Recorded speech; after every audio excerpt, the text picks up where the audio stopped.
let's start off with the NFC East, the Dallas Cowboys. The Dallas Cowboys, are they winners or are they losers of this year's draft?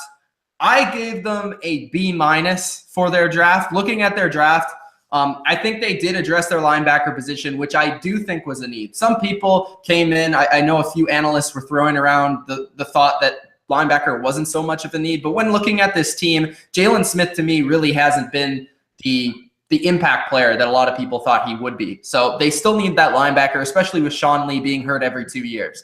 So they do get Kyle Van Der Esch, who I think is a pretty good player. He does provide, some flexibility outside, inside, has some pretty good athleticism, and he's big. So it's a very different linebacker from what they already have. He has shown some promise, but he is a little bit of a project at this point. I think that Rashaan Evans was probably a better player in the draft, but they liked Van Der Esch more, so I got to give it to him. What did you think of that pick, AC? Yeah, I didn't mind that pick. I also graded them the whole overall draft. I actually graded them the exact same as you, B-. I thought the Van Der Esch pick was good. That's what they needed. They needed a linebacker. But then I think they fell off a bit. And I think starting in the second round, obviously that 50th pick, the Eagles jump up to the 49th overall, I believe, yeah, they jumped up 1 or 2 spots ahead of them. 1 or 2 spots ahead, which I thought was huge, getting a tight end, because I think they really needed a tight end. Obviously, now they're somewhat backtracking because, Witten was gone, and now Garrett's going to Witten, being, pretty much probably pleading with him to come back at least one more year. And they take a guard, which it seems to be a project, but, they have when I grade, I think of obviously injuries happen in the NFL and you need to have depth. But also I believe Dallas had so many holes that they didn't really need to go a guard right away in their second round pick. Yeah, the thing about Connor Williams is they don't know if he's a guard or a tackle. So it's kind of tough to project where he's going to play. But definitely when looking at their offensive line, they did bring in Cameron Fleming from the Patriots. I don't know if he's really the answer at right tackle. Maybe they felt like they needed some competition at that spot, and they felt like Connor Williams was high enough on their board where they would take him. Maybe he's a right tackle. Maybe he's not. Maybe he's a guard. But I do feel like the Cowboys going with offensive line was not necessarily a bad choice. Like you said, they did need tight end, so maybe they could have went with a tight end. But then they do address receiver later on, which we'll talk about. But I don't know. Connor Williams is a tough one to protect. For sure. And I still think they needed to hone in on that secondary. Obviously, Byron Jones, it looks like a nice piece. And Jordan Lewis on the corner and Woozy seem like could be a good tandem. I think similar to what like the Falcons were last year. How, obviously Trufant came back, but with Alford, Alford had some growing pains and then he just seems to be getting better.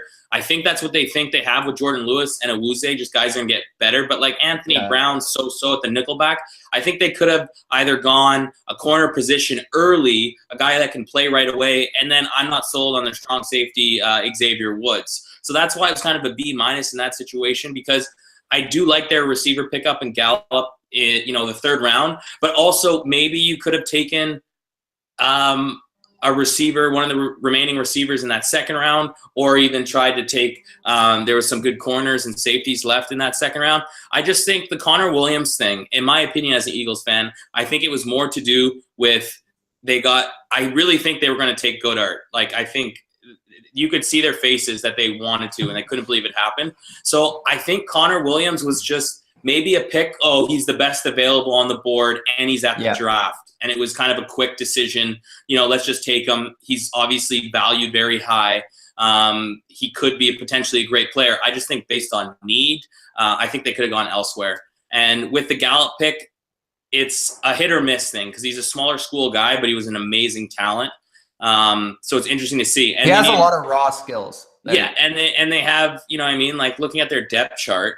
Their receiver position's in the air. Like you bring up their receivers, and that also brings up their trade. They traded for Vaughan Austin from the Rams, who would project. I think they already said that they want him to play running back. So that he was a receiver. I guess they're going to make him play a little bit of a third down scat back sort of role on their team, which they do not really have. So I guess that could end up being good, but that's still a big contract that you're carrying. And they did trade Switzer, who I feel was like, he had a lot of skills. I thought he had ability to become one of their receivers this year, to kind of step in and have a bigger role from last year where he didn't really get a chance to play. And I felt like they kind of gave up on him a little quick. He was also their punt returner too. So they're losing a returner. They're losing a guy that I thought could potentially step in as a receiver. And they get to Vaughan Austin from the Rams. They traded Switzer to the Raiders.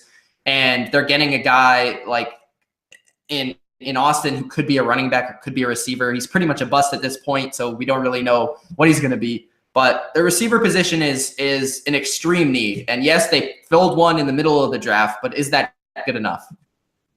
Yeah, and, looking at the rest, obviously, later in the draft, they got some linebacker depth. They got another receiver. And then I actually like Bo Scarborough from Alabama. But I feel like with Dallas, they won't use him because – to me, he's a short yardage back. Yeah. That's why I felt like he'd be a better fit. Like, that's what I was thinking with the Eagles. And Eagles ended up I was between Josh Adams or Bo. But it just seemed like he doesn't seem to be a fit to be able to make that roster. He might be able to make the roster, but he won't get touches because we all know in Dallas, you know what I mean? They like to go to Zeke 99% of the time. Yeah, and then if anything, they're going to try to get the ball to Dunbar or Rod Smith, right? So, and Rod Smith was decent. He showed some promise, but I just don't think Bo Scarborough seemed just more of a pick because of his name rather than fit. Because, I look at Bo going to a team like the Eagles used LeGarrette Blount. And obviously it took LeGarrette Blount a while to get going. But a guy where, if you don't have a pure number one running back that can get you those yards late in the game, that's what you need. And I just don't, obviously Dallas doesn't need that. But obviously it's a 7th round pick. Only probably a third of 7th round picks even make the actual 53-man roster. So it's just wait and see type for him. Dalton Schultz, obviously the tight end they did get. He seems to me more of a blocking tight end because that's how they used him in Stanford. Like, he didn't get any catches. I think his career, it was about 30 or 40 catches in 3 or 4 years or something like that. But to be honest, they do need the blocking tight end because Jason Witten has been one of the best blocking tight ends for as long as he's played there. And that is a big role, especially with the way that they want to run the football. So yeah, no, and for sure. But obviously Jason Witten, we talk about his blocking, but his big catches on 3rd down are huge. Where did they get that production back if he doesn't? Because it's not. I don't think it's Jeff Swaim, Rico Gathers, Blake Jarwin, and then Dalton Schultz. There's no, you're getting a huge drop off in that. Yeah, I just want to point out the last pick, Dorrance Armstrong Jr. I do like because I spent some extensive time looking at some of the edge rushers, obviously being a Patriots fan. This is a guy that I think has some pretty good length, athleticism, showed the ability to bend around the edge at times. He was kind of inconsistent, but he could get after the quarterback. So I think just throwing him in, I think he will make the roster. Throwing him in there as a sub rusher or at times in the game, I think could be decent. And I think he could surprise some people in the first or second season in the NFL. So that's the Dallas Cowboys, B- for the Dallas Cowboys. Not bad, not great, but they could have addressed maybe other positions at their spots.